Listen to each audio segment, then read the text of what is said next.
राष्ट्रीय जांच agency NIA ने एलओसी ट्रेड मामले के सिलसिले में जम्मू संभाग के जिला पुंछ के 9 स्थानों और परिसरों में छापा मारा और तलाशी ली। जम्मू कश्मीर पुलिस, सीआरपीएफ और आईटीबीपी की सहायता से ये तलाशी ली गई। बाहर निकलकर आ रही जानकारी के अनुसार ट्रेड करने वाले कुछ व्यापारी अपने लाभ का कुछ हिस्सा आतंकी संगठनों को दे रहे थे। इन व्यापारियों का प्रतिबंधित आतंकी संगठनों के साथ संबंध होने का संदेह है। इस छापामारी के दौरान एनआईए ने संदिग्धों के परिसर से दस्तावेज, डिजिटल उपकरण और अन्य आपत्तिजनक सामग्री बरामद की है।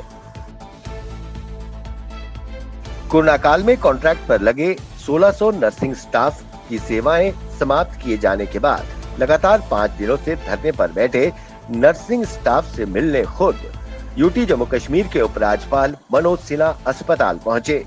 उन्होंने 3 महीने कॉन्ट्रैक्ट बढ़ाकर इन स्वास्थ्य कर्मियों को बड़ी राहत दी है। वहीं उपराज्यपाल ने कहा 3 महीने के अंदर नर्सिंग स्टाफ की नई नियुक्तियां निकलेंगी।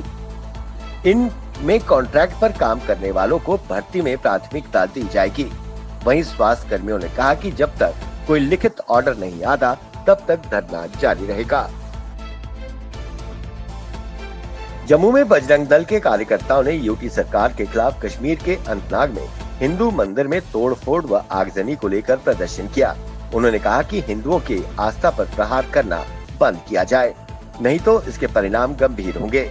उन्होंने उपराज्यपाल प्रशासन से हिंदुओं के धार्मिक स्थलों की सुरक्षा व्यवस्था दुरुस्त करने की मांग की है। कश्मीर घाटी के उरी सेक्टर में भारतीय सेना को कुछ संदिग्ध हरकत दिखी।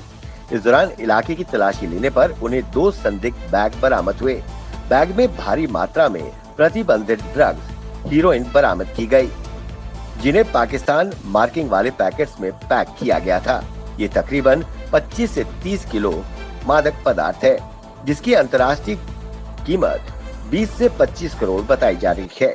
ये बड़ी खेप पाकिस्तान द्वारा चलाए जा रहे नार्को आतंकवाद गठजोड़ का हिस्सा है। 2 अक्टूबर से पूरे प्रदेश में उपराज्यपाल मनोज सिन्हा द्वारा 15 दिनों का स्वच्छता अभियान चलाए जाने की घोषणा के बाद आप खुद पुंछ के मेन बस स्टैंड की हालत देख सकते हैं। बड़े बड़े प्रशासनिक अधिकारी, नेता, गणमान्य व्यक्ति सिर्फ गांधी जयंती पर फोटो सेशन करने सज धज कर आते हैं, परंतु दूसरे ही दिन उनके दावे धरे के धरे रह जाते हैं। स्वच्छ भारत अभियान की धज्जियां पुंछ के इस बस स्टैंड पे खुलेआम उड़ रही है। गंदगी और कूड़े कचरे के ढेर लगे हैं। लोगों का बदबू के कारण चलना दूभर हो गया है। वहीं लोगों ने जिला प्रशासन से गुहार लगाई कि यहाँ डस्टबिन रखा जाए। कोरोना काल में दूसरी बीमारियों के फैलने का अंदेशा भारी है। बांदीपुरा के नगर परिषद हॉल में पीडीपी द्वारा एक बैठक का आयोजन किया गया। इसमें सैकड़ों की तादाद में कार्यकर्ताओं ने भाग लिया। बैठक की अध्यक्षता पीडीपी जिला अध्यक्ष मोहम्मद अब्दुल्ला वानी ने की। वहीं उन्होंने कहा कि निजामुद्दीन के पार्टी छोड़कर चले जाने से कोई फर्क नहीं पड़ेगा। कार्यकर्ताओं ने कहा निजामुद्दीन का फैसला जनता चुनाव में करेगी। भारतीय सेना की 26 असम राइफल ने बांदीपुरा जिले के परिबल में स्थानीय लोगों और क्षेत्र के गांवों के प्रमुखों के साथ संवाद सत्र आयोजन किया। इस दौरान लगभग 50 स्थानीय लोग और गांव के मुखिया शामिल हुए। इस बैठक में क्षेत्र में शांति और प्रगति को बढ़ावा देने के लिए किए जा रही पहल पर विचार विमर्श किया गया, ताकि इस तरह की परियोजनाएं शुरू की जा सकें और वर्तमान कार्यक्रमों को और अधिक प्रभावी कैसे बनाया जा सके।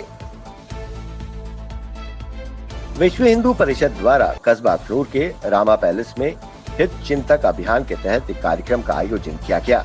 इस कार्यक्रम का उद्देश्य है कि जिस तरह से भारत और विश्व में आतंकवाद बढ़ रहा है, देश विरोधी ताकतें सर उठा रही है और किस तरह से हमें सचेत रहने की जरूरत है और किस तरह से हम अपने राष्ट्र के हितों की रक्षा कर सकते हैं, इस पर चिंतन किया गया।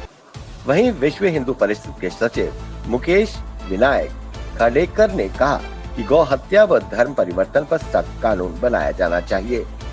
वह अखंड भारत के निर्माण के लिए युवा पीढ़ी, महिलाएं और नई पीढ़ी को साथ लेकर चला जाए।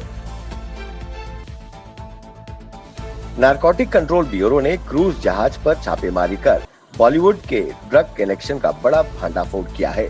इस छापेमारी में बॉलीवुड के कई बड़े नाम सामने आए हैं, जिनमें किंग खान के नाम से मशहूर शाहरुख खान का बड़ा बेटा आर्यन खान भी शामिल है। एनसीबी जिन लोगों को हिरासत में लेकर पूछताछ कर रही है, उन सभी के नाम सार्वजनिक कर दिए गए हैं। श्रीनगर के बटमालू क्षेत्र में आतंकियों की गोलीबारी में घायल हुए नागरिक ने आज सुबह इलाज के दौरान दम तोड़ दिया। बीते दिन रात 8 बजे के करीब बटमालू में आतंकवादियों ने एसडी कॉलोनी में मोहम्मद शफी डार को गोली मारकर गंभीर रूप से घायल कर दिया था। डॉक्टरों ने डार को बचाने की बड़ी कोशिशें की, लेकिन आज उनकी मृत्यु हो गई। नगर परिषद सांबा के जन भागीदारी से आजादी का अमृत महोत्सव का उत्सव मनाया गया, जिसमें मेंबर पार्लियामेंट जुगल किशोर शर्मा भी मौजूद रहे। 27 तारीख से शुरू हुए इस कार्यक्रम का आज 3 अक्टूबर को समापन हुआ। आज के दिन सफाई कर्मचारियों में पुरस्कार भी बांटे गए, जिसमें सबसे अच्छे सफाई कर्मचारी को 5,000 का नगद पुरस्कार दिया गया। विजयपुर में आज जम्मू कश्मीर पीपुल्स कॉन्फ्रेंस की एक बैठक हुई।